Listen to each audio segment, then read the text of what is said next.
Eh, a ver, dame un segundo. Bueno, buenas noches. En la clase de hoy, vamos a comenzar a desarrollar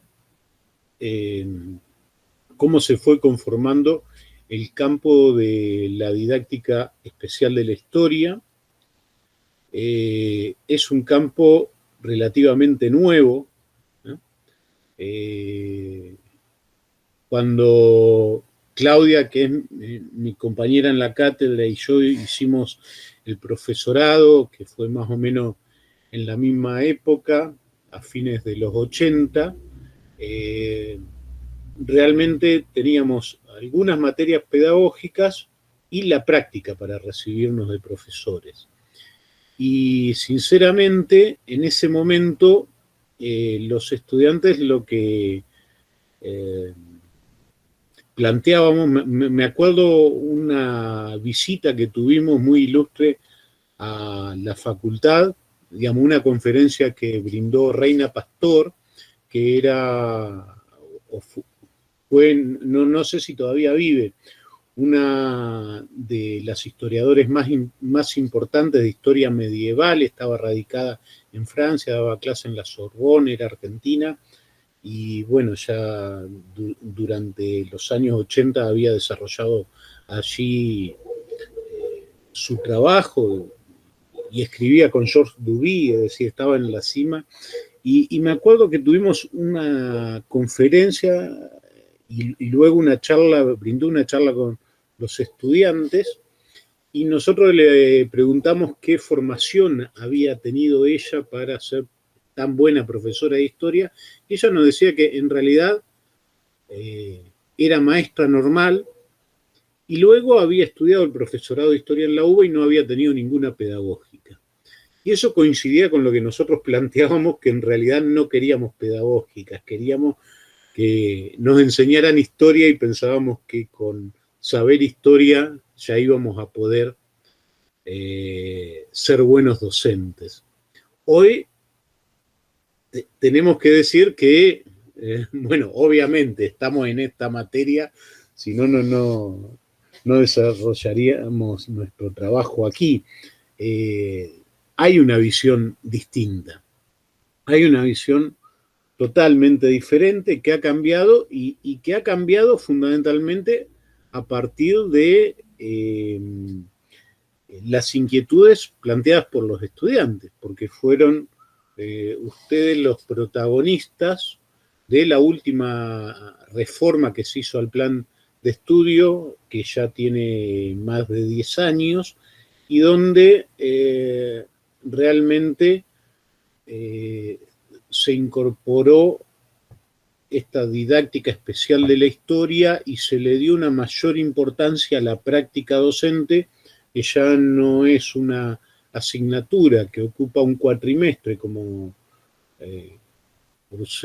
cursamos nosotros en nuestra época, sino que abarca los 2 cuatrimestres del año. Y eso tiene que ver con la revalorización de la enseñanza de la historia, ¿no? Como saber hacer. Y tiene que ver con una experiencia que se ha ido desarrollando en el tiempo.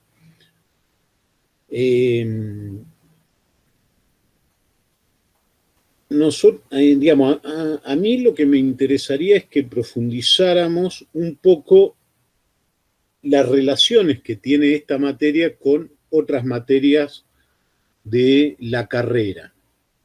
En principio, me gustaría que hoy ustedes, más allá de esa presentación que tienen que hacer como actividad, pudieran expresar, ¿no?, a modo de diagnóstico, qué es lo que esperan de esta materia, qué idea tienen sobre la enseñanza de la historia o la didáctica de la historia, y en principio, digamos, comencemos hablando sobre los conceptos que vamos a ir desarrollando, digamos, qué temas que ustedes vieron en otras asignaturas piensan que vamos a tratar en esta materia. O con qué cátedra o asignatura que ustedes ya han cursado, creen que se relaciona a esta asignatura. Porque obviamente el plan de estudio es un andamiaje de distintos campos de conocimientos que están articulados. ¿Con qué asignaturas piensan ustedes que se articula esta materia? ¿Con didáctica? Con la didáctica, obviamente. ¿Y con cuál más? Pedagogía. Con pedagogía, sí. A ver. Pero también me parece que tiene una relación con las cátedras, ¿no? De, por ejemplo, Antigua, Argentina, etcétera, donde aprendimos lo que es la historia, porque a partir de ahí vamos a poder enseñarla, ¿no? O programar cómo enseñar la historia. Sí, sí, pero más específicamente con cuál... Digamos, estas son las materias que ustedes tienen hasta el tercer año de la carrera. No sé si las alcanzan a ver.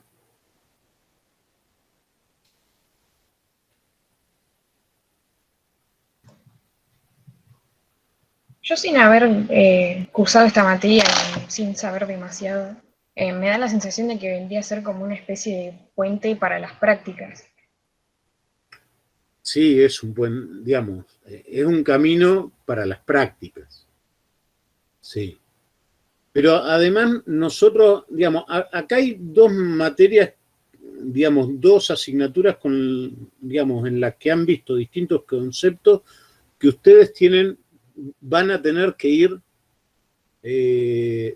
tejiendo relaciones permanentemente mientras desarrollemos la materia. Una, como dijo, no me quiero equivocar el nombre, vamos a ver, si no vamos a arrancar mal. Dijo, Evangelina, ¿desapareció Evangelina? Ahí está, se me cambiaste de lugar. Uno, como dijo Evangelina, con la didáctica general, obviamente. Hay varios conceptos que nosotros vamos a retomar de la didáctica general. Y la otra asignatura que es básica para poder desarrollar esta es problemas del conocimiento histórico.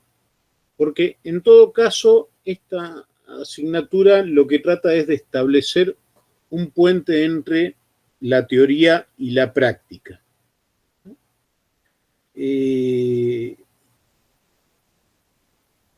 Nosotros lo que vamos a ir desarrollando son distintas problemáticas que se relacionan con esas asignaturas desde distintos ángulos.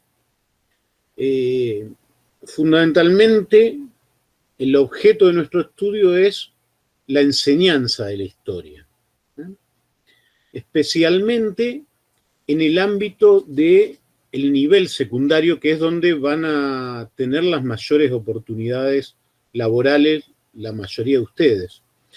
Pero la idea es también plantear cómo se van trabajando distintos conceptos históricos y distintos procedimientos que hacen a la formación de la conciencia histórica en distintos niveles del sistema educativo, porque claramente la conciencia histórica se empieza a elaborar desde que nos integramos a la sociedad, pero claramente se trabaja en el nivel inicial, en la primaria, obviamente también en la universidad. Ustedes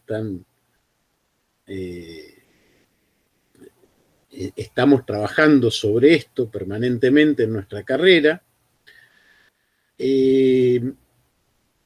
y la idea es que analicemos también no solamente cómo se construye el pensamiento histórico a partir de lo que aporta el sistema educativo, sino cómo se va conformando esa conciencia en distintos ámbitos, porque son todas cuestiones que hay que tener en cuenta al pensar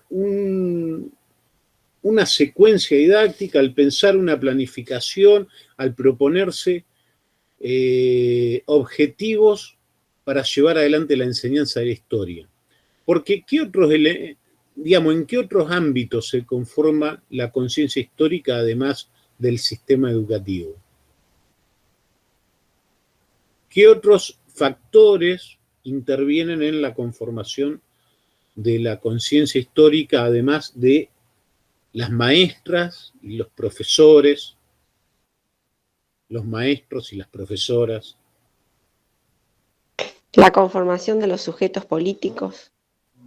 Sí, Nosotros como sujetos políticos,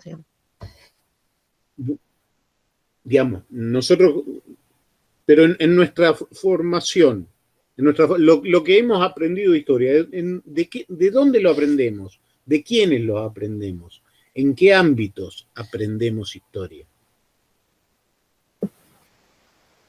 Desde los padres, también desde los pares, a nivel social. En la familia, obviamente. Sí. También en los medios de comunicación y también veo mucho en las redes sociales. Los medios de comunicación. Los medios de comunicación hoy son un elemento esencial de la conformación de la conciencia histórica. Medio de comunicación en general, ya no hablamos solamente del cine y la televisión, sino las redes sociales, como bien decía Micaela, a las cuales los chicos están conectados permanentemente, o muchos de ellos, la gran mayoría. Ya no tanto la televisión tradicional, sino más que nada Internet. Y bueno, y los medios de comunicación tradicionales también, obviamente. Los diarios, la televisión, pero me parece que hoy es mucho más fuerte, o tiene mucho más peso, sobre todo en las nuevas generaciones, las redes sociales y todo lo que circula por Internet. Nosotros formamos parte. Sí, me parece sí, Florencia. Que los medios de comunicación se han también actualizado a las circunstancias e invaden totalmente las redes sociales, ya sea por videos que publican en Instagram o Facebook, dan constantemente información que por lo general es desinformación. Y eso, bueno, los adolescentes principalmente consumen muchísimo, además de la población adulta. Sí, pero creo que eso involucra mucho al momento de dar el proceso de aprendizaje también en la escuela, porque el docente va a tener, supongo, que lidiar con todo ese fenómeno de los medios de comunicación y cómo desinforman, las fake news, etc. Sí, además está como muy de moda este formato corto de un minuto, en un minuto explicar todo un proceso que tiene diversas causas y lo simplifican demasiado a veces, que por ahí es algo como preocupante para mí.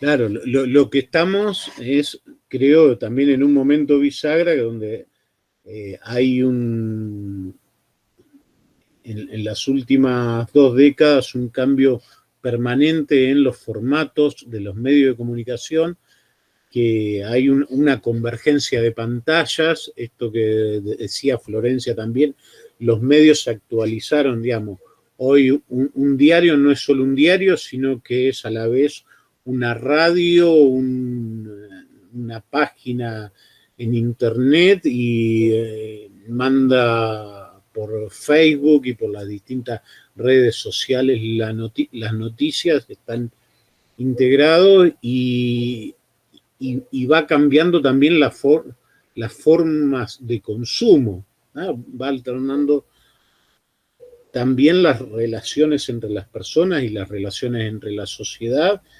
y la forma en que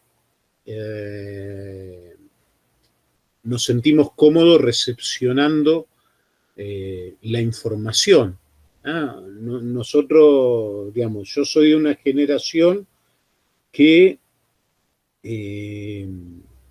estábamos locos de alegría cuando nos pasaban una película en secundario, cuando nos pasaban The Wall y la analizábamos y la veíamos 3 veces, la misma película que duraba 2 horas, y la analizábamos en historia, en sociología y en literatura. Y hoy los chicos raramente van a poder prestar atención más de 5 o 6 minutos seguidos a un video. Esa es una nueva realidad que tenemos, que tiene que ver también cómo son, digamos, cómo se los está educando, cómo los estamos educando.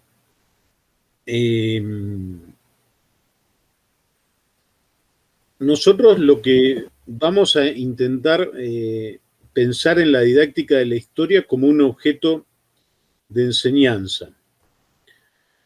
En términos de los aprendizajes, esto significa pensar en qué es lo que pretendemos promover, cuál es el propósito de la enseñanza de la historia y cómo nosotros pretendemos o pensamos que podemos llevar adelante la enseñanza de una asignatura para provocar el aprendizaje de nuestros alumnos. Ustedes, como estudiantes del profesorado de historia, todos tienen una visión construida sobre lo que es la enseñanza. Ustedes tienen una concepción construida sobre lo que significa ser docente. El origen de esa construcción seguramente se remite al proceso de escolarización que cada uno de nosotros tuvo, porque en la medida en que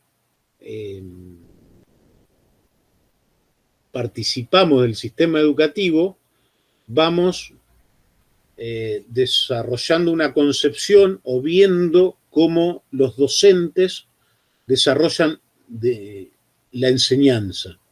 Y también tenemos una visión construida de cómo se debe enseñar la disciplina historia.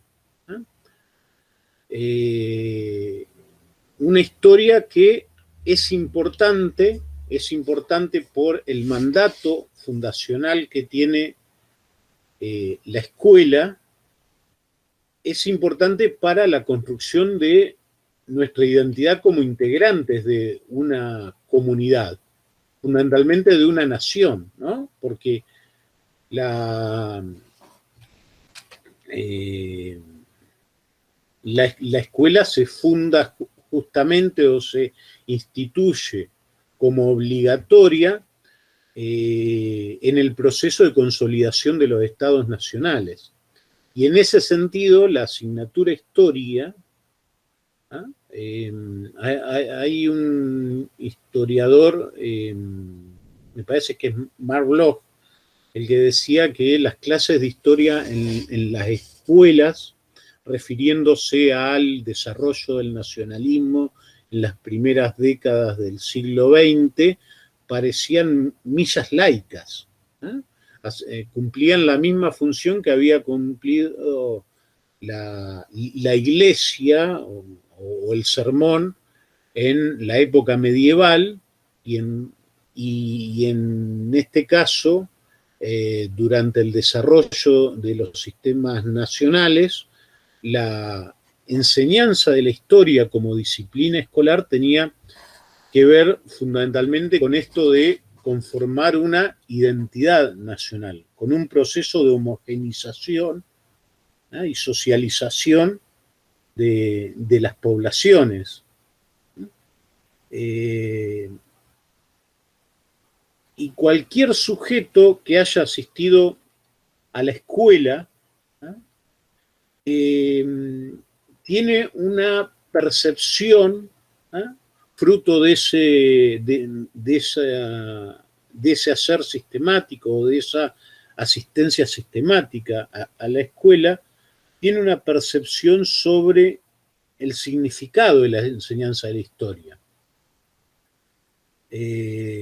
Esto, digamos, a lo que voy es que cada uno de nosotros seguramente tenemos percepciones, valoraciones sobre lo que es una buena enseñanza, si aprenden o no aprenden historia los chicos en la escuela, sobre los contenidos que hay que enseñar, sobre cómo hay que evaluar, digamos, y no solamente nosotros, es decir, ustedes hablan con cualquier vecino y seguramente el vecino tiene una idea formada sobre si en la escuela les enseña o no les enseña a los chicos, si está bien que los evalúen o no, si, bueno, ha habido toda una discusión si en esta situación de pandemia las clases presenciales, digamos, había que asistir o no, si las clases virtuales sirven para algo o no.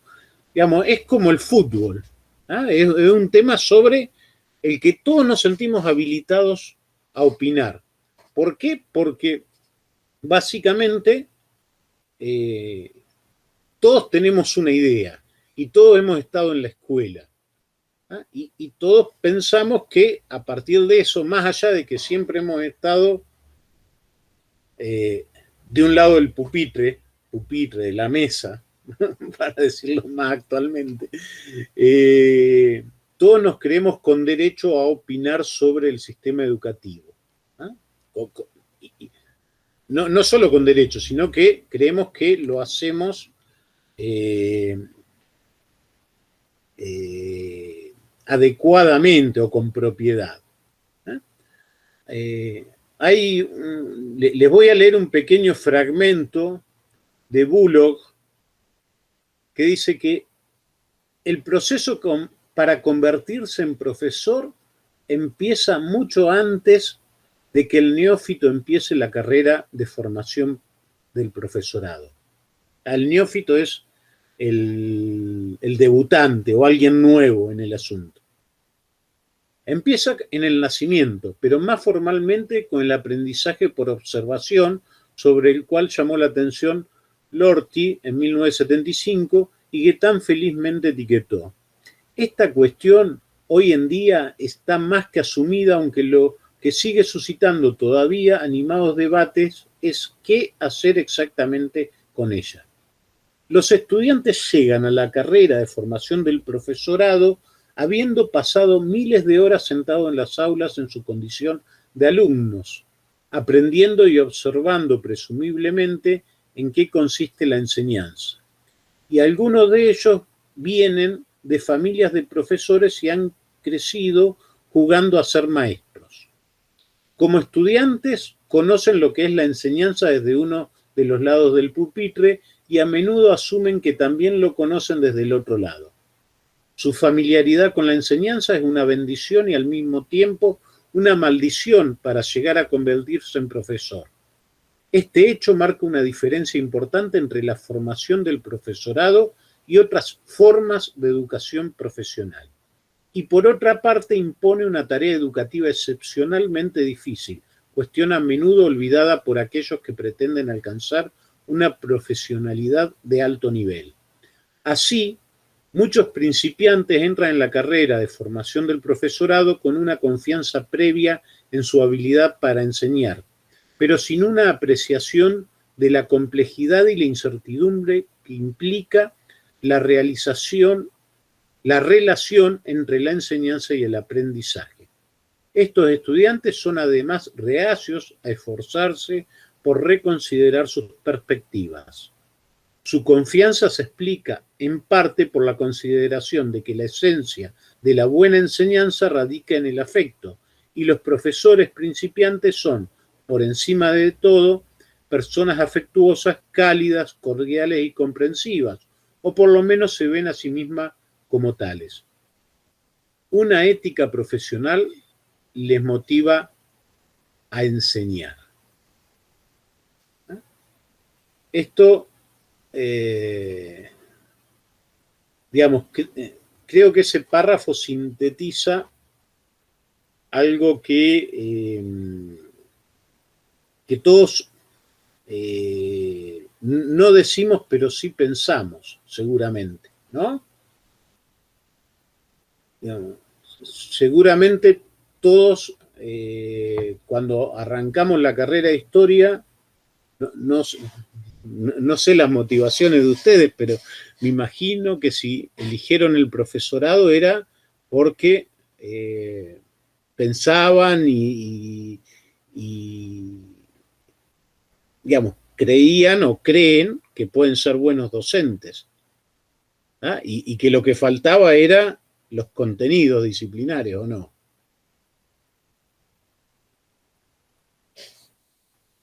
¿Por qué empezaron a estudiar la carrera de historia, el profesorado? ¿No hay alguno que se anime?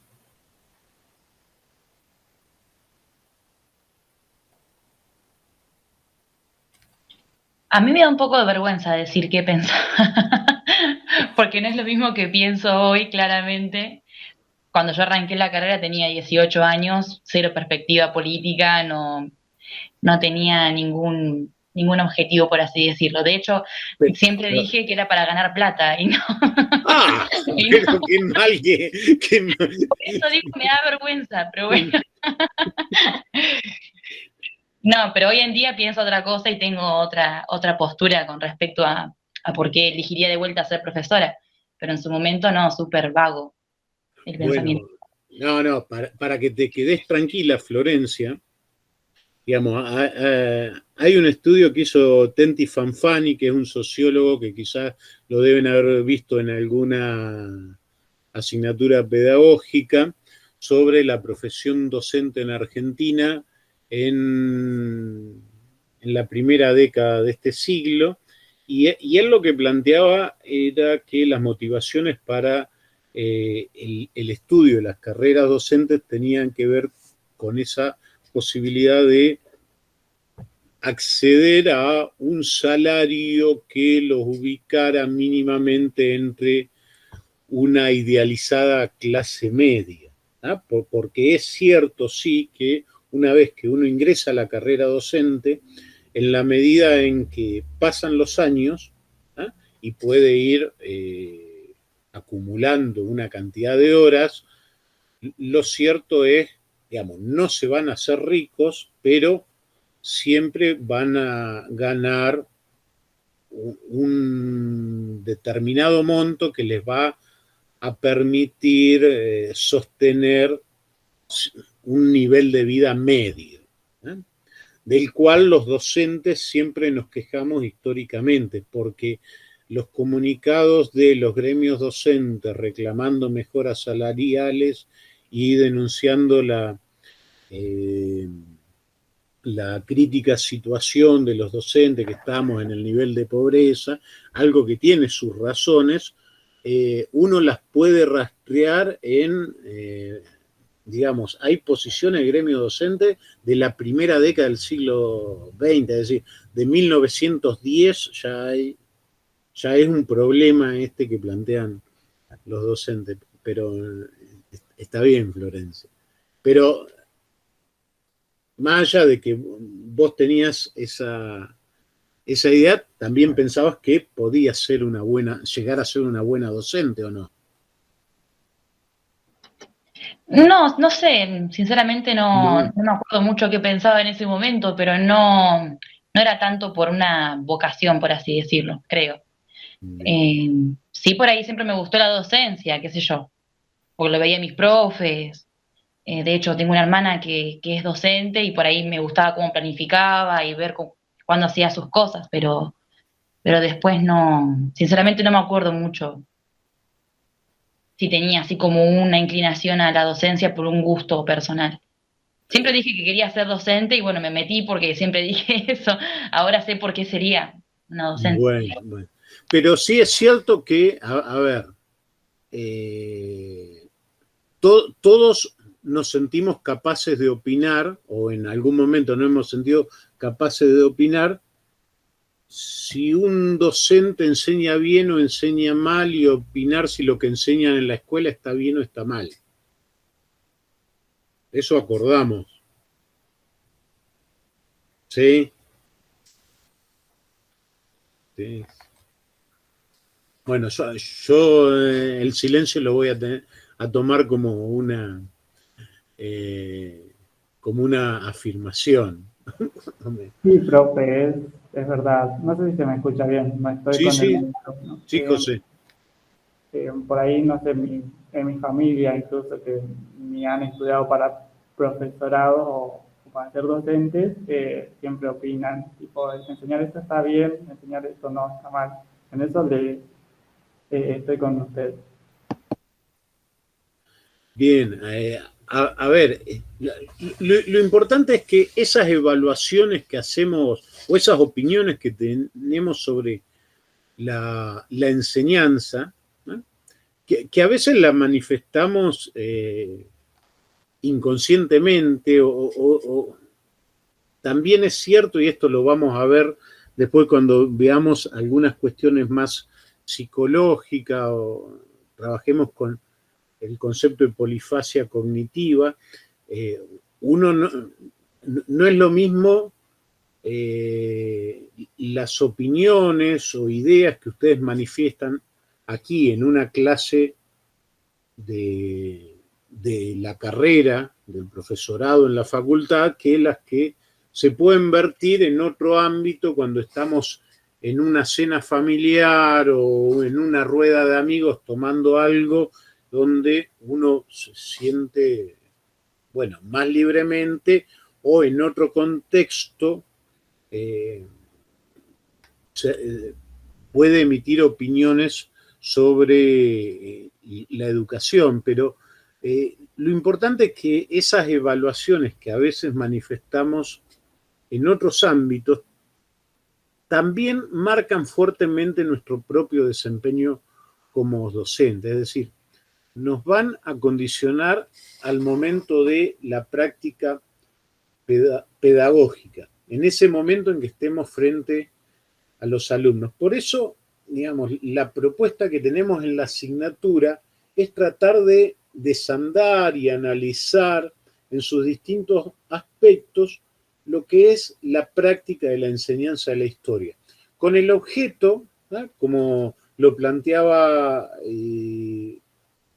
Micaela, creo, o Ivonne al principio de la clase, de potenciar una mejor práctica, ¿no?, una mejor residencia docente, ¿no?, y una mejor práctica el día de mañana. Digamos, hay algo que a veces sucede con los profesores de historia una vez que nos recibimos. Y nos ha pasado a todos en determinado momento, nos desborda todo el trabajo o las horas que conseguimos porque hay una necesidad de cubrir un salario, ¿eh? Y acá hago referencia a lo que decía Florencia. Y a veces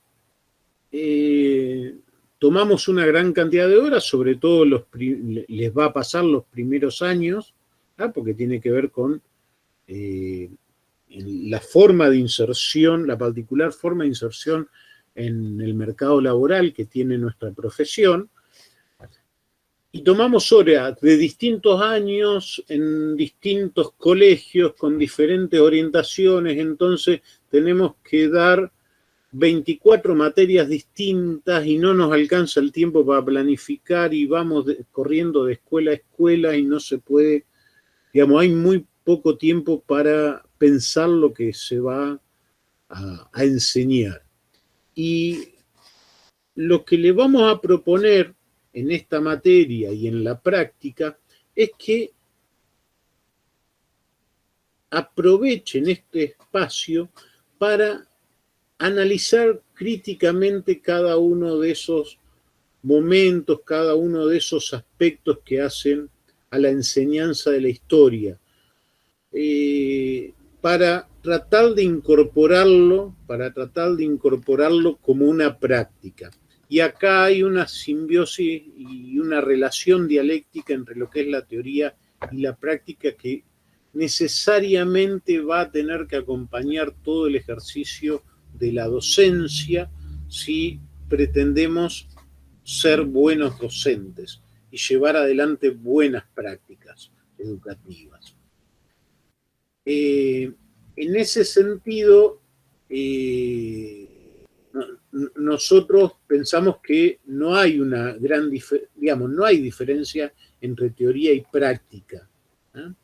Es más, estoy pensando ahora, nosotros tenemos en la facultad, y esto tiene que ver con una tradición, divididas las horas de las asignaturas entre teóricos y prácticos, ¿no es cierto? ¿Sí? Sí, digamos, ¿a qué responde eso? Eso en realidad responde a un determinado momento, digamos, nosotros que somos historiadores, del desarrollo de la historia universitaria. Es, si se quiere, uno de los legados de la reforma del 18. Si ustedes leen el manifiesto liminar de la reforma, ahí los estudiantes planteaban justamente una fuerte crítica a una universidad que estaba cerrada a la ciencia, donde la ciencia no pasaba por las aulas y que no tenía contacto con la realidad y con el hacer, y por lo tanto, a partir de ahí es donde se plantea esta necesidad de incluir la práctica en la universidad, que no sean clases tradicionales, que no sean clases que se repitan permanentemente, la lectura de los libros. Creo hay un pasaje del manifiesto liminar que justamente se refiere a los docentes que no hacían otra cosa que leer los manuales en la clase. Y entonces, digamos, la universidad tomó eso y a partir de ahí se organiza, tenemos esta forma de organización de las asignaturas en horas de práctico y horas de teórico como una forma de tratar de quebrar esa situación. Sin embargo, hoy en día esa diferenciación no existe, está perimida. ¿Por qué? Porque no existe teoría sin práctica, a la vez que no puede comprenderse una práctica sin una idea que la justifique. Esté explicitada o no, pero toda práctica responde a una determinada teoría. Y eso hay que analizarlo críticamente, hay que racionalizarlo, porque muchas veces las buenas intenciones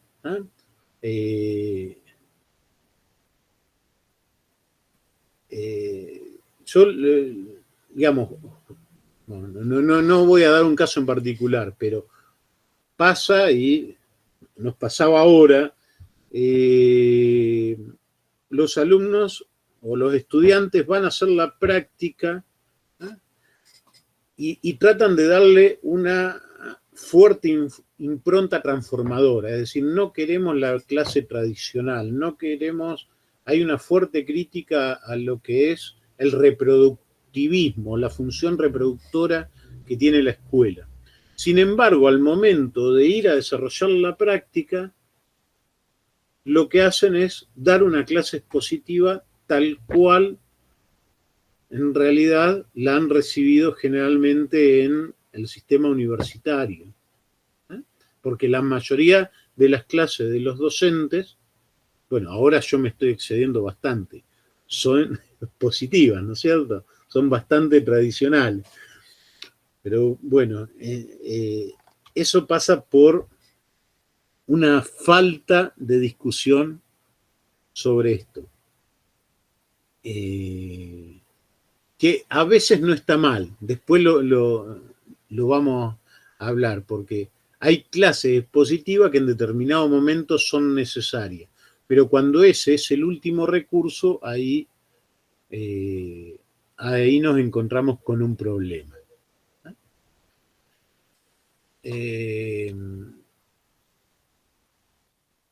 Profesor, Sí, me parece que también tiene que ver, digamos, con esta tradición que usted viene diciendo de la reforma y que tal vez es un momento para ir modificando y que entiendo que a nivel universitario y facultativo se está planteando una reforma de los planes de estudio porque nosotros llegamos al último año, al cuarto año, sin tener, digamos, un acercamiento a lo que es el colegio. Entonces me parece que eso no está acorde, digamos, a tener que no hay una concordancia entre lo teórico y lo práctico.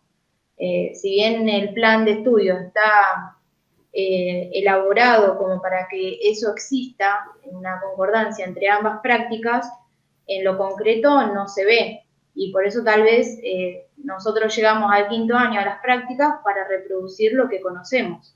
Ahí hay que hacer una profundización crítica y es interesantísimo que estemos, digamos, atentos a la modificación de los planes de estudio. sí. La verdad, Karina, que, digamos, yo no tengo conocimiento.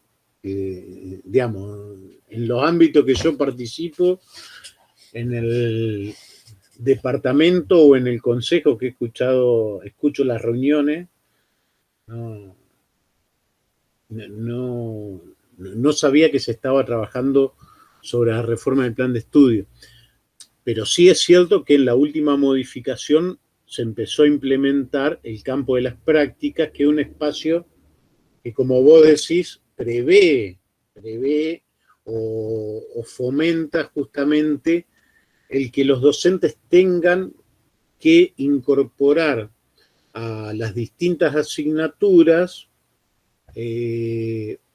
pensarlas en función de que sus alumnos van a ser el día de mañana profesores de historia y que los contenidos que desarrollan deben ser contenidos que sus alumnos el día de mañana van a tener que enseñar no a otros profesores de historia, digamos, no para la formación de profesores de historia, sino para la formación de ciudadanos en el secundario.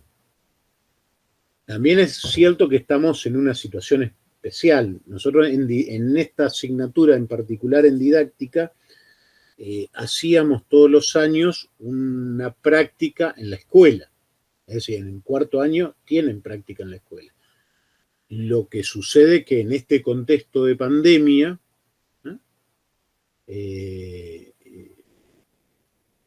eso se ha tenido que suspender. De todas formas, yo en la clase anterior les comenté que, bueno, ahí estamos viendo si tenemos alguna posibilidad de que hagan una práctica en el aula. Una práctica es participación de una clase, ir a dar un práctico, desarrollar un tema en un par de clases, previo a el año que viene, que van a tener la práctica concreta y desarrollar toda una secuencia durante dos meses en la escuela. Sin embargo, digamos, a la posibilidad de ir a observar a las instituciones escolares, ya nos dijeron que no. Está complicada esa situación. Digamos, es un momento muy particular, justamente. Pero está bien esto que vos estás planteando. Está bien esto que estás vos planteando, porque en algunas otras carreras, si uno observa la formación de maestros, de docentes de nivel inicial o de nivel primario, uno ve que ellos tienen ya, digamos, por lo menos desde el segundo año, tienen prácticas en las escuelas y participación en las clases, cosa que ustedes no tienen. Pero es algo que por lo menos está planteado en la facultad y que, como decís vos, hay que estar atento para seguir mejorando esa situación. justamente uno de los textos que ustedes tienen en el aula virtual es un texto de Laura del Valle, que es profesora de la didáctica de la historia en la Universidad Nacional del Sur, en Bahía Blanca, y donde ella plantea cómo se ha ido desarrollando la asignatura durante, a partir de la última reforma del plan de estudio que ellos tuvieron. Está puesto ese texto justamente para que ustedes comparen con lo que ha sido digamos, o lo que es el plan de estudio nuestro, ¿eh? El plan de estudio que ustedes están transitando. Y Laura, justamente una de las cosas que comenta es que los estudiantes le manifiestan todos los años en líneas generales que la mayoría de las asignaturas que tienen disciplinares hacen un fuerte hincapié en lo que es el desarrollo de las clases teóricas, de los contenidos teóricos, y que en todo caso lo que hay durante la carrera, en el desarrollo de esas asignaturas, es, digamos, algunos espacios para discutir sobre la bibliografía, ¿no? Pero no hay por parte de los profesores un interés explícito en pensar cómo se darían esos temas en la escuela secundaria, ¿no? Y la otra crítica que hacen es que responde las clases a un esquema tradicional, ¿no? Y lo que ella ve es que luego los estudiantes, y nosotros también lo vemos acá con los practicantes, es decir,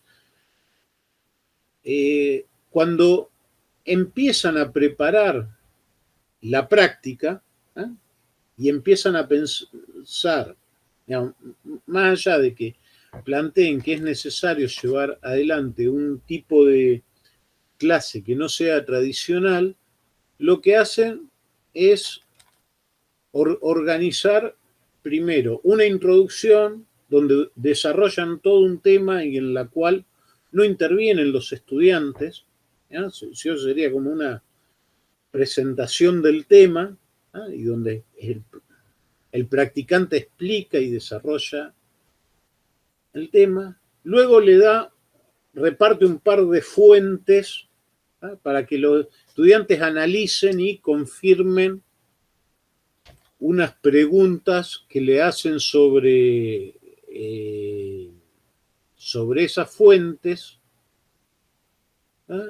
y hacen un cierre donde lo que se hace es ratificar lo que ya se había dicho en la presentación, pero les cuesta muchísimo pensar en una clase distinta donde los estudiantes sean protagonistas, que tenga características constructivistas, donde los estudiantes puedan ir construyendo el conocimiento, trabajar a partir de problemas.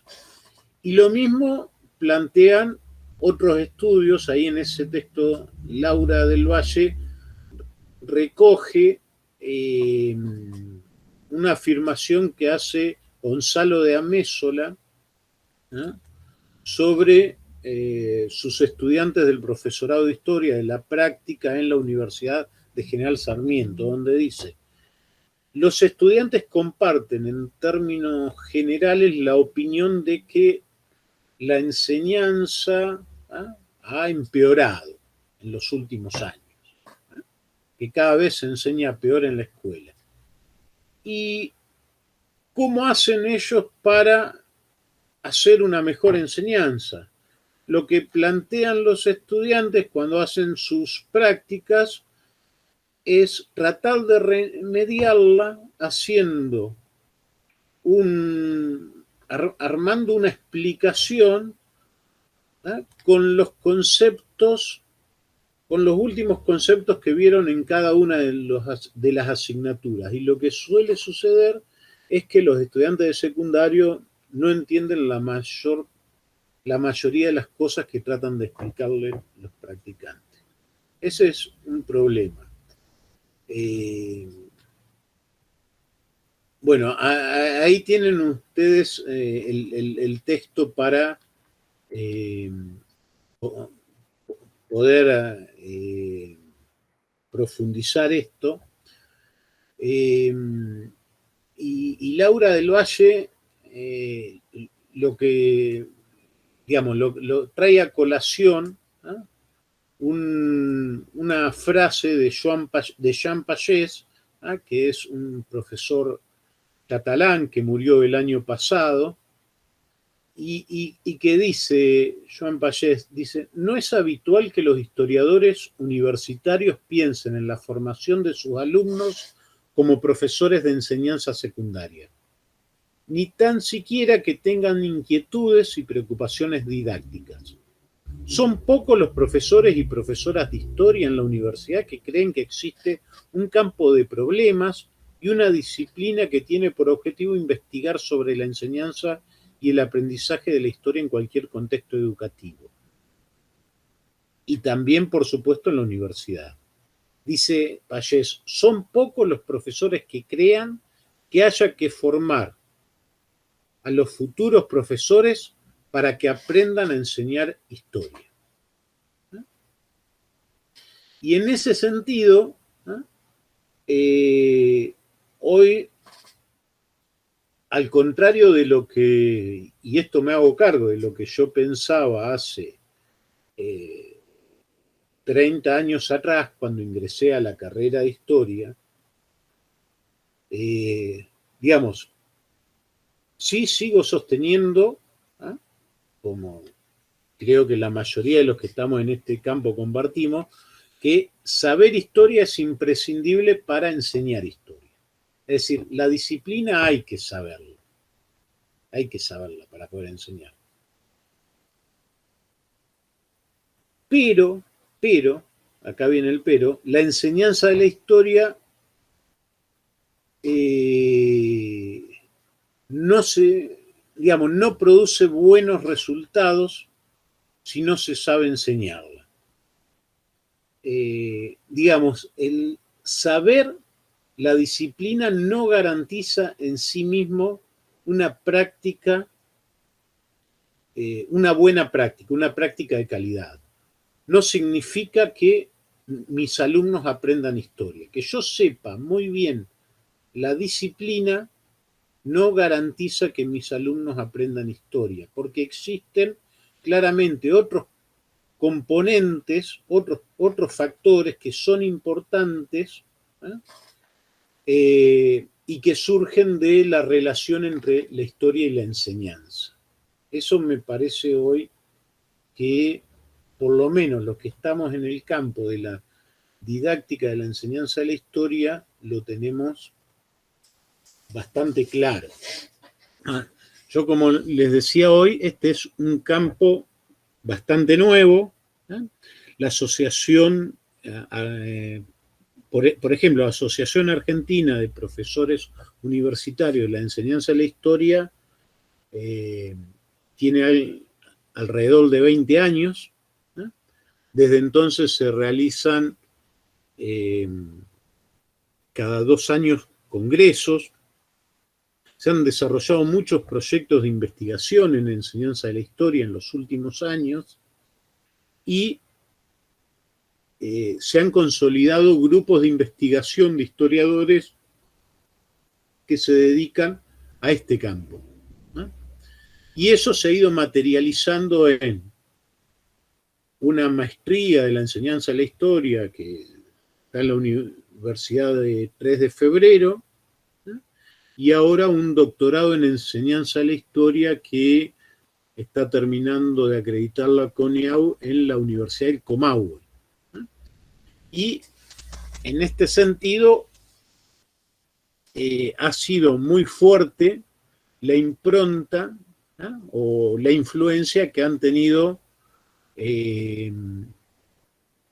referentes españoles, ¿no?, no solo en Argentina, sino en toda Latinoamérica, ¿no?, como el que les nombré recién, Joan Pagès, Blanch, Santisteban, ¿no?, Pilar Maestro.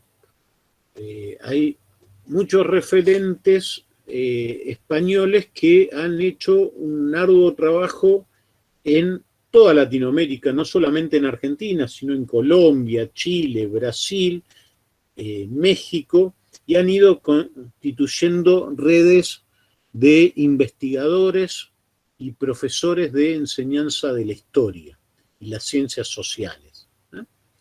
Y aquí hay un elemento que es importante. Dos cuestiones surgen. Una es que ha habido una relación conflictiva entre lo que es la didáctica general y las didácticas específicas que con el tiempo se han ido, bueno, acomodando, aunque conformando espacios diversos, ¿eh? Y después la otra cuestión es si didáctica de las ciencias sociales o didáctica de la historia, ¿eh? Porque esto tiene que ver con el lugar que tiene la enseñanza de la historia en el nivel medio, que es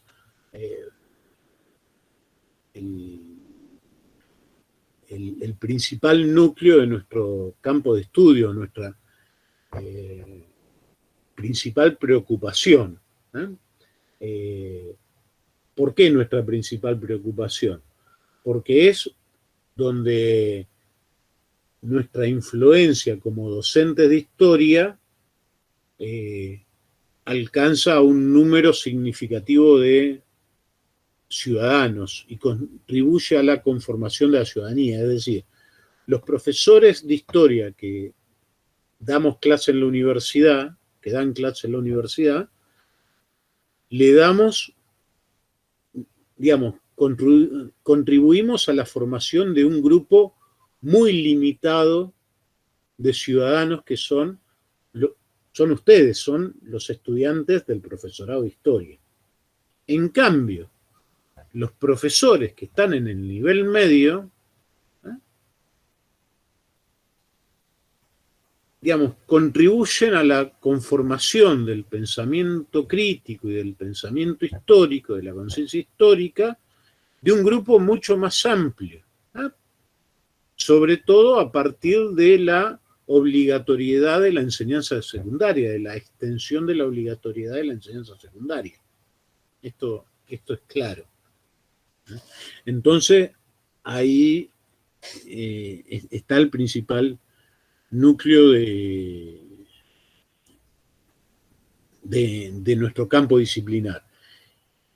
Y en ese sentido, también como decía en la clase anterior, no en todos los países se forman profesores de historia para dar clase en el secundario, porque de hecho historia, digamos, forma parte de todas las currículas de los estados latinoamericanos. Sin embargo, no hay una formación específica disciplinar para los docentes de esa asignatura en todos los países.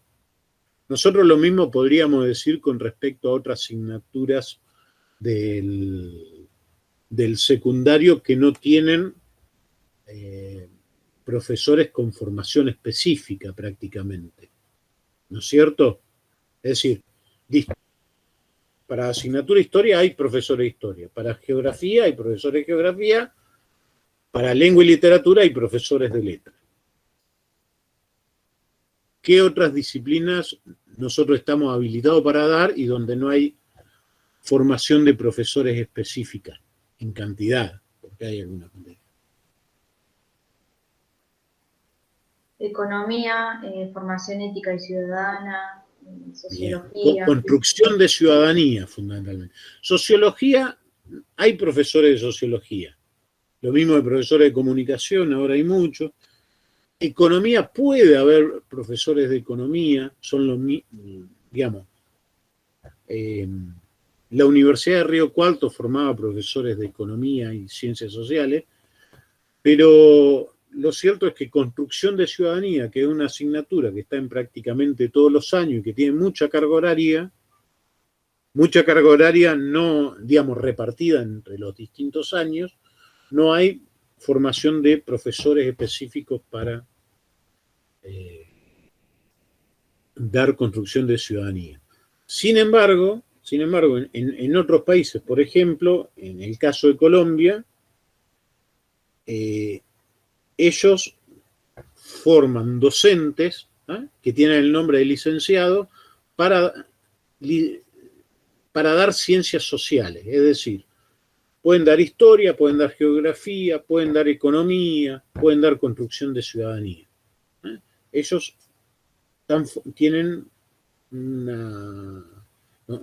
Yo le decía a la clase anterior, nosotros tenemos una mayor fortaleza en la formación disciplinar y ellos tienen una visión más holística y la posibilidad de plantear un trabajo de forma interdisciplinar porque tienen una formación más amplia. Pero bueno, eso tiene que ver con la forma en que se fue conformando también el campo disciplinar en cada uno de los países, que tiene que ver con las historias nacionales. Ustedes tuvieron didáctica general. ¿De qué se encarga la didáctica general?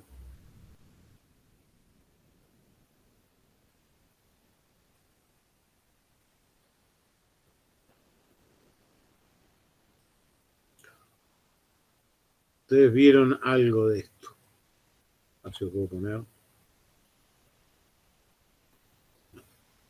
¿Ven la imagen? Sí, se ve. Perdón.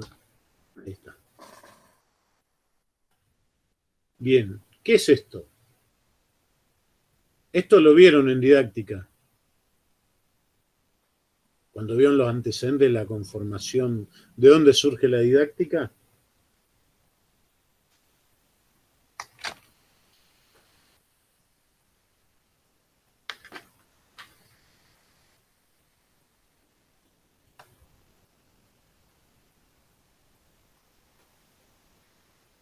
Bueno, a ver, yo los quiero ver, que alguno me responda. ¿Se acuerdan de Comenio? ¿Sí? No, nosotros no lo vimos. No puede ser que la Chachi no le haya hablado de Comenio. Sí, sí, al No. grupo mío sí. No, nosotros no. ¿A Florencia no? No. No habrá faltado alguna clase. Mirá. La verdad que no recuerdo. Bueno, a ver. Comenio escribe en el siglo XVII lo que fue la didáctica magna, que era presentado como la doctrina práctica y normativa por naturaleza que expone el artificio universal para enseñar a todos todas las cosas. Él escribe un libro donde trata de desarrollar una fórmula para enseñar todo a todos. Y ese vendría a ser, después de varios siglos de desarrollo, no ha cambiado mucho lo que es el objeto de la didáctica, es decir, fundamentalmente una forma de enseñar, tratar de dar las mejores herramientas para enseñar. Hoy es imposible enseñar todo y enseñar todo a todos, más allá de lo que ha sido el desarrollo tecnológico y que en algún momento Yo me acuerdo que participé en 2004, 2005 en un congreso en Buenos Aires que había convocado Edith Litwin, que es una referente de lo que era educación a distancia, y presenté una ponencia donde criticaba un trabajo que había hecho Daniel Filmo, una afirmación que había hecho en un libro donde decía que el desarrollo de la sociedad de la comunicación y de las nuevas tecnologías iban a posibilitar cumplir con esa ambiciosa frase de Comenio de que se iba a digamos, por internet uno iba a poder dar una clase o dar un curso a infinita cantidad de estudiantes. Con los años, bueno, esto tiene que ver con lo que provocaba a fines del siglo XX, principio del siglo XXI, el desarrollo de las nuevas tecnologías, lo que fue la cuarta hora, el desarrollo de la sociedad de la comunicación, todas las ilusiones o fantasías que se desarrollaron, que pensaban que Internet era la solución para poder enseñar a miles de estudiantes a la vez. Y en realidad eso ha terminado siendo, digamos, comprobándose como una fake news. ¿Por qué?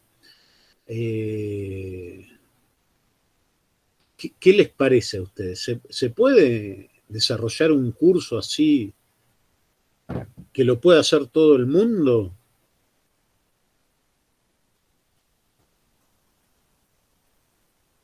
¿Qué problemas tendría? ¿Han escuchado a los docentes? ¿Están todos conformes con la enseñanza virtual? Con esta situación que estamos atravesando, ¿no? Que es particular, que es por lo menos una herramienta que tenemos para mantener un vínculo pedagógico con nuestros alumnos en el sistema secundario. ¿Están todos conformes los profesores o qué problemas hay? Primero que no todos tienen la misma conectividad ni acceso a la tecnología, partamos de eso. Muy bien, hay digamos, fundamentalmente los sectores que tienen mayores dificultades, los marginados culturalmente por cuestiones físicas, es decir, no tienen computadora, no tienen conexión, son los más perjudicados porque no acceden a este tipo, digamos, y los que acceden son justamente quienes están en mejor posición. Bien, Evangelina. ¿Qué otra cosa? Y también mucho contacto porque ya sea porque no tenés las herramientas, no sé, no puedes prender la cámara o tal vez alguien no quiere prender la cámara, entonces nunca ves de los a los que estés, con los que estés vinculándote, como que es difícil esa parte también, de no tener ningún tipo de contacto real. Material. No hay está bien, digamos, pero a ver, si todos tuvieran cámara y todos tuvieran buena conexión, ¿se podría desarrollar? No digo eso, pero que a veces eso complica las cosas. Por ahí lo digo desde mi experiencia como tutora, que tal vez me trataba de vincularme con ingresantes y era muy difícil porque no comparando con el momento presencial, no conocía su cara, no conocía cómo hablan, su voz, cómo son como personas, y era como mucho más difícil. Eso es mucho más difícil, pero yo lo que pregunto es esto: si estuvieran resueltas las cuestiones materiales, es decir, si todos... No es lo mismo ya desde el inicio. No es lo mismo, igual no es lo mismo. ¿Por qué? Porque en realidad una de las claves de la posibilidad del desarrollo un vínculo pedagógico, del desarrollo de un proceso de enseñanza, tiene que ver también con una continua retroalimentación y una evaluación constante, y por lo tanto hay que seguir haciendo, hay que hacer un seguimiento, ¿eh? Hay que hacer devoluciones. Y si vos tenés 20 alumnos, bueno, es una cosa, pero si tenés 100 alumnos, y ya se complica hacer las devoluciones. Es decir, la nueva tecnología sí te permite, si vos vas a dar un discurso y tenés una concepción de que la enseñanza va en una dirección. ¿Ah? Digamos, si yo quiero bajar línea, ¿ah? Para eso sí sirven las tecnologías. Ahora, si yo quiero provocar un proceso de aprendizaje, tiene que haber un ida y vuelta, tiene que haber una comunicación para ir acomodando, haciendo ajustes, y eso no se resuelve, ¿eh? Con, digamos, lo que sucede en realidad es que termina recargando a los docentes con nuevas tareas. Digamos, con esto voy a hacer, digamos, no quiero ni hacer una apología ni tampoco denostar la utilización de las nuevas tecnologías, porque me parecen valiosas y que hay que integrarlas, ¿eh? A los procesos de enseñanza. Lo que sí, no hay que hacer un panegírico de decir esto viene a resolver toda la situación y ahora en adelante, como hemos tenido tan buenas experiencias con el desarrollo de las clases virtuales, no volvamos más a las clases presenciales. No. Son cosas que se pueden complementar, pero claramente una cosa no reemplaza a la otra. Florencia, sí, te escucho, te escuchamos. No, que por ahí quería decir eso que acaba de decir recién usted, justamente de complementar ambas cosas, es decir, que sea virtualidad, pero también presencialidad, porque por ahí, por lo que he podido observar en lo que ha sido el año pasado con las cursadas virtuales y también este año, es que se ha podido universalizar, es decir, mucha gente que está trabajando, y más cuando se graban las clases y se suben al campus o a alguna otra plataforma, han podido acceder ya sean a promociones o a una plena regularización de la materia. Por ahí la ventaja, si se puede decir, es que justamente la virtualidad y el grabar las clases le ha permitido a otras personas, me pasa una moto ahí, perdón, le ha permitido a otras personas que tienen dificultad para presenciar una virtualidad en horarios que son muy complicados y bueno, acceder, digamos, en otros horarios que tengan posibilidad y bueno, seguir la normal cursada, ¿no? Por ahí Sí. esa es la ventaja que yo he notado por ahí, con otros Sí, compañeros. a ver, pero ahí te voy a... Si puedo Sí. agregar algo, Sí, también la gente que vive en los pueblos, también se ha notado como que no han tenido que pagar alquileres, complementando un poco lo que dijo Flor, de agregar eso, ¿no? No solamente en los trabajos, sino también gente que está en pueblos y puede no venir y quedarse en sus pueblos, no tener que pagar alquileres, no tener que no contar con con plata adicional. Sí, ahí Micaela, a partir de su experiencia como tutora, me parece, también plantea lo mismo. También personas de otros lugares que no tenían los medios económicos para mudarse a Santa Rosa pudieron empezar a estudiar. Yo ahí les voy a hacer una acotación. En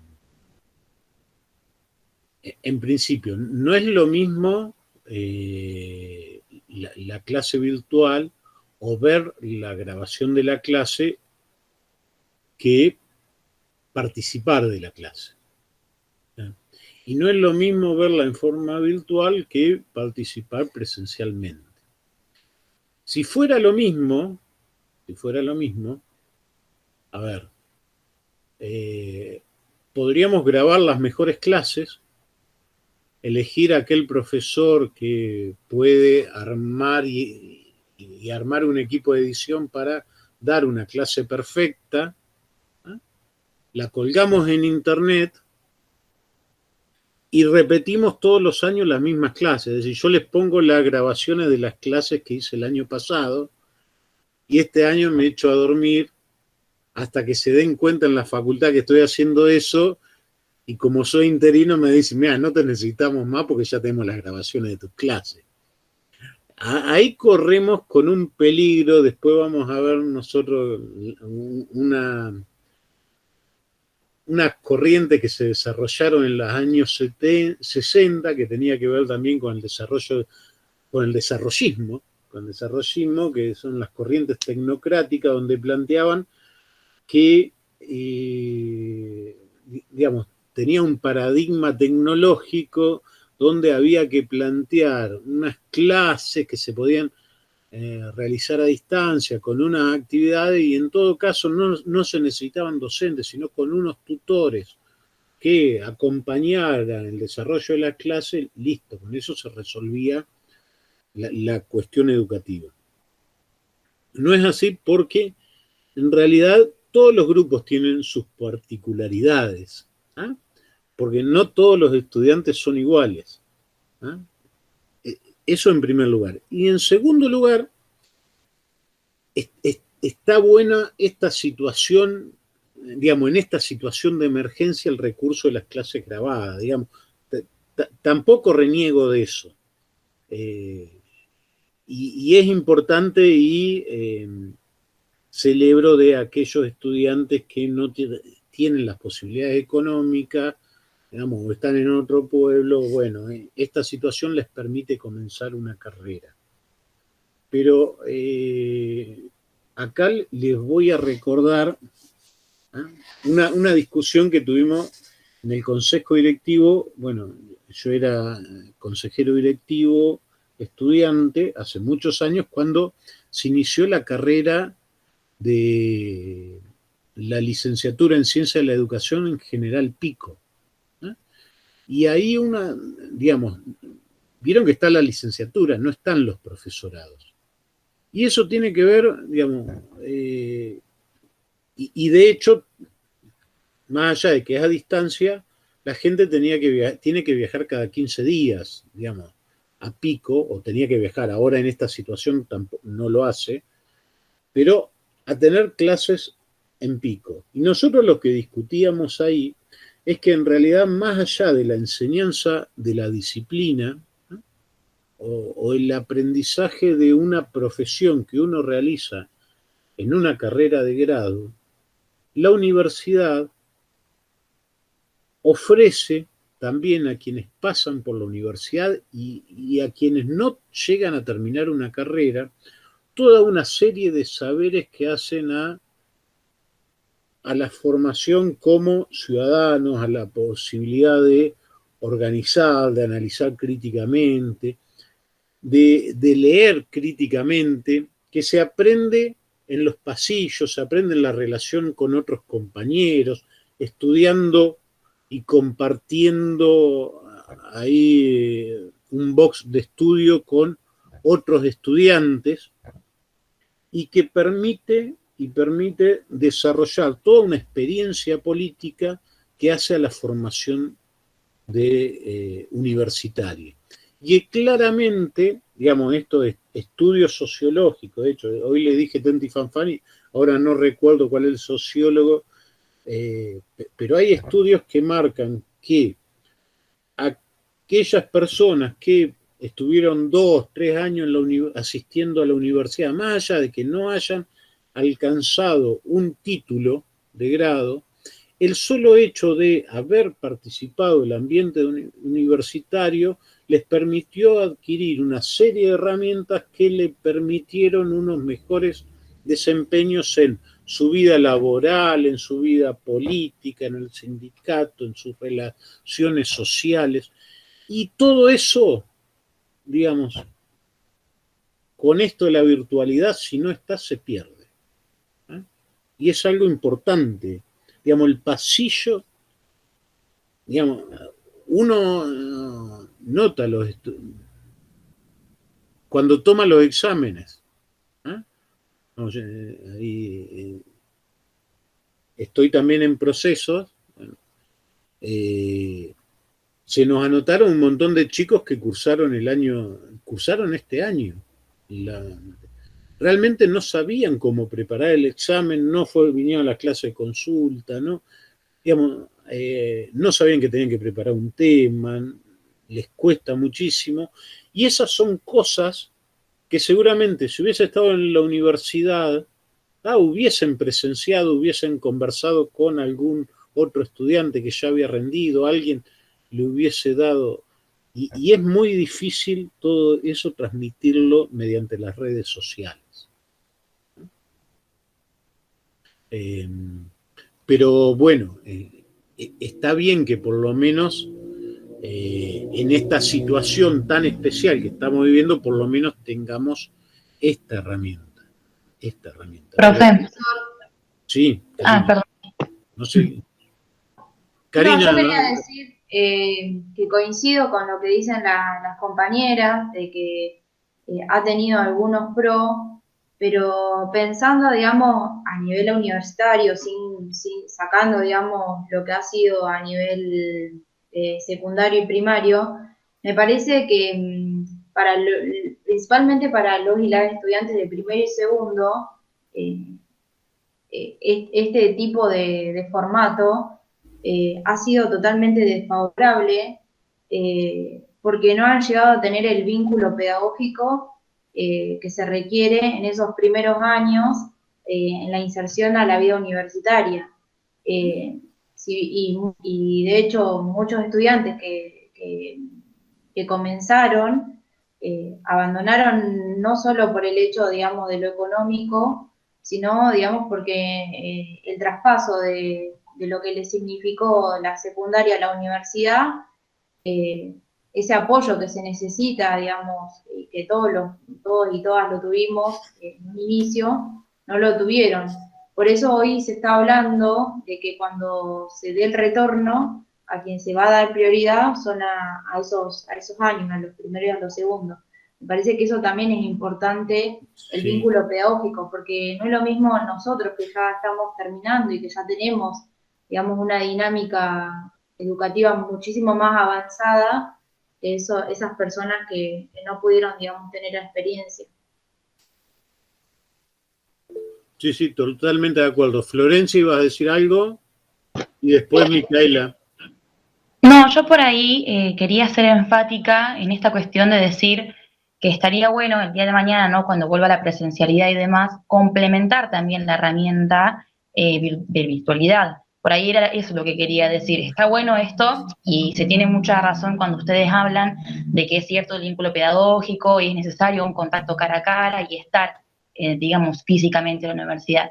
Pero por ahí está bueno analizar o reflexionar en torno a esta idea de que si realmente queremos una universidad pública que llegue a todos los ámbitos, realmente se puede observar de que se puede aplicar un espacio virtual, ya sea de grabación o lo que sea, para que se llegue realmente a todos los espacios la universidad y que no quede únicamente en un espacio físico como lo es acá en Santa Rosa, sino que alguien en su pueblo que no puede pagar el alquiler, como decía Ivonne, pueda acceder igual a una clase pública virtual.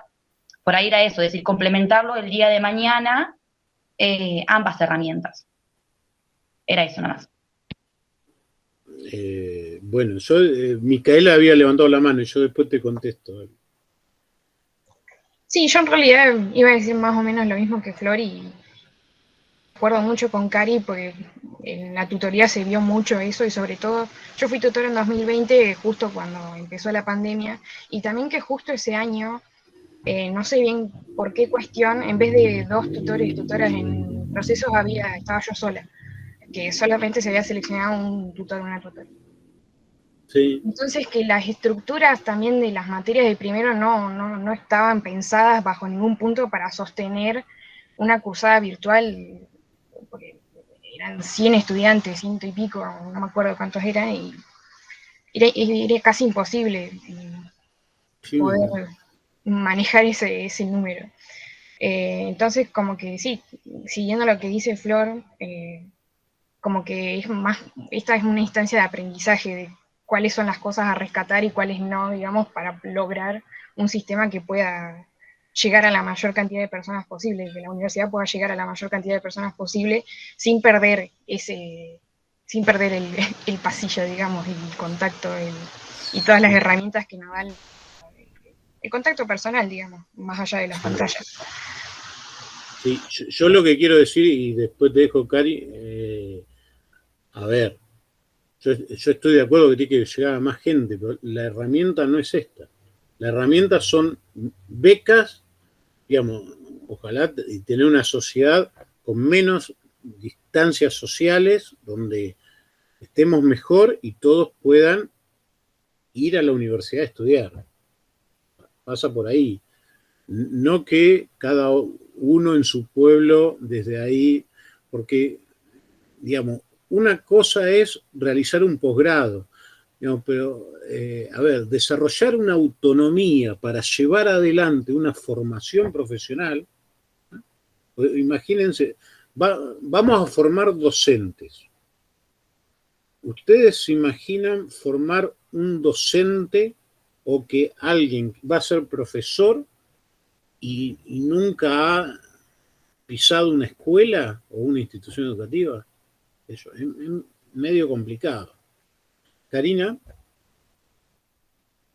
Sí, tal vez este debate que se está llevando a cabo me hace acordar, digamos, a unos talleres que dimos hace años atrás respecto a pedagogía y didáctica, de una discusión de la universidad para quiénes, que tiene que ver más con la estructura social y las políticas universitarias a nivel nacional, y el ataque a la educación que se viene llevando a cabo hace años, y que, bueno, algunos compañeros y compañeras hemos participado de las tomas de la universidad en el 2018, me parece que tiene que ver más que nada con eso. Yo, en lo particular, siento que la virtualidad ha tenido sus pros, pero ha tenido más sus contras, porque es un espacio en el que no está,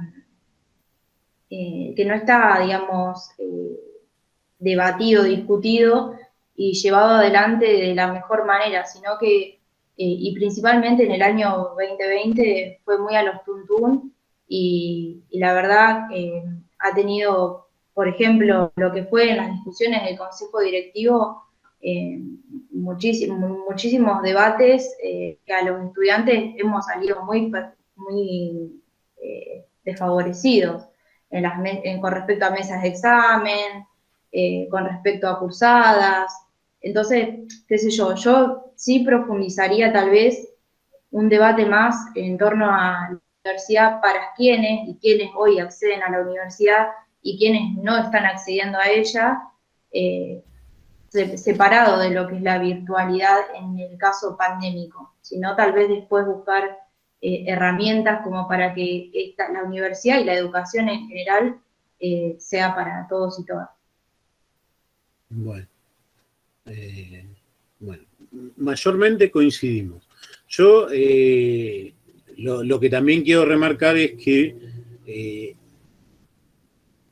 más allá de todas las dificultades que estamos atravesando, y que obviamente fue una situación que no estaba prevista, no teníamos previsto, o el gobierno o el Estado argentino no había previsto nunca la posibilidad de hacer frente a una pandemia.